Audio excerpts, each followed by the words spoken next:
So hey guys, OFD checking in here, and today we're going to be talking about a little piece of vintage from my collection.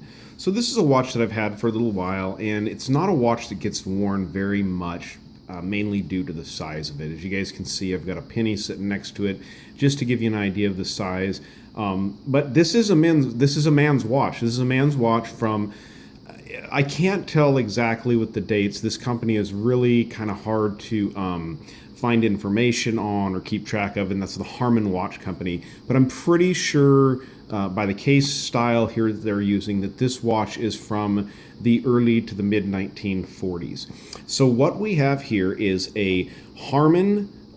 This is a Inca block anti-magnetic 7-jewel hand-winding vintage watch. This is probably dating from, I'd say, from around 1942 to around 45 or 47.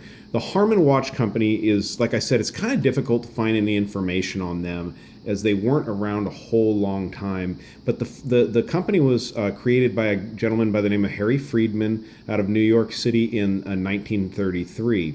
The company was famous for a number of years. They advertised in fashion magazines, women's jewelry magazines and stuff like that, and men's jewelry magazines. Not that there was much in that, but they advertised back in those days for their watches and their watch brooches. They also made brooches for women to wear that had the watch function in them. So you guys, just getting into this watch a little bit, like I said, it is a 7-jewel hand wind. This is a Swiss movement here that Harman was importing back in the days. Now, I know this is from the early 1940s, and I can't tell you exactly where I read it, but I read that they started going to this case style, which is your what we're used to nowadays is your screw-down case back style here in the early 1940s. And I will go ahead and put a picture of the movement of this watch, but you guys can see this case back's been cracked open quite a few times, a number of scratches on it, but you can read there on the back, it does say that this is a stainless steel back, anti-magnetic, water-resistant, dust-proof. So that was the way I could tell what year this watch came from, because from what I read on this company, it was about the let me get this strap back on here real quick. It was in about the early to mid 1940s when they went to this watch case style. They were not manufacturing their own case. This case was manufactured by an outside company. But Harman, I don't know. I really like this watch.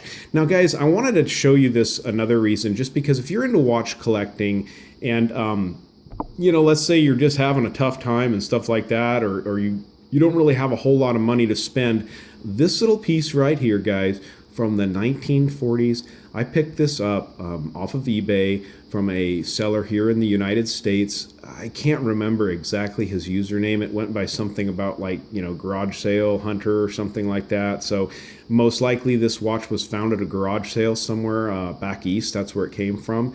And it's really cool. I got this watch for less than $20, guys. It was like $17 and some change is what I bid on it.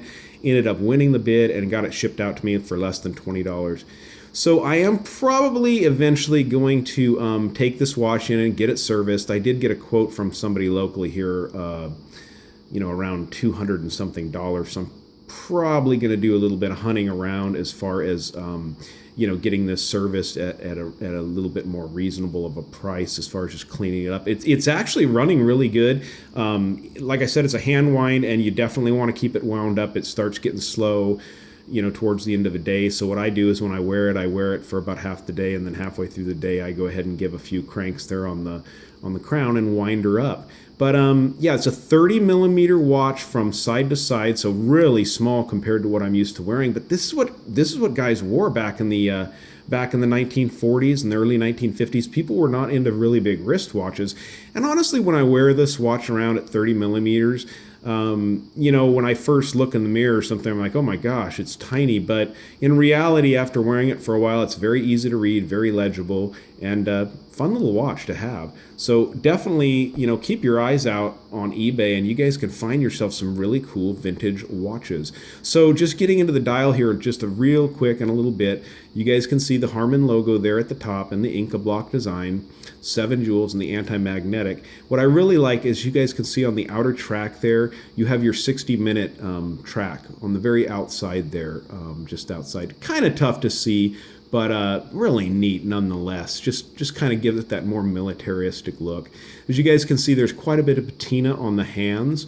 Probably something at this point I'm just going to leave there. I kind of like it. It definitely gives a little hint to the age. I love this this larger crown here it's got on it. Just a beautiful shape to the crown. And these are, I think, what you'd call a syringe style hand on here.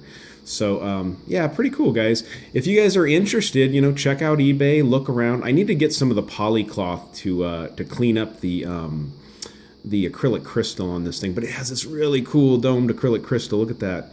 I mean, from the side, guys, isn't that neat? It's just it's a great little watch, and for $20, I mean, this is a little piece of history you can wear. I wish this watch could talk and tell me a story about where it's been. Like I said, guys, Harman Watch Company, they were only around, I think, from 1933 until like the early 50s. I want to say around 1952 they went out of business, but I can't, don't quote me on that. I did try to look up some information. A lot of it you have to go through the National Watch and Clock Collectors Association, which wants me to spend about $100 to become a member to just try to get some information on Harman, which I'm just not willing to do at this point, guys. So, but I did have a little bit of difficulty trying to find out any more information on this watch. So just kind of wanted to take a minute, show you guys a cool little watch out of my collection, something I enjoy, and I think when you can find these things for bargain prices like this, it's definitely something you should look at and pick up. And at the very end of this video, guys, I have a little snippet of the movement in this watch, which is just absolutely beautiful. And I'm going to go ahead and stick that in at the very end. So yeah, guys, thanks for tuning in. Thanks for checking into the OFD channel. If you like this video, give me a thumbs up down there at the bottom, and take it easy.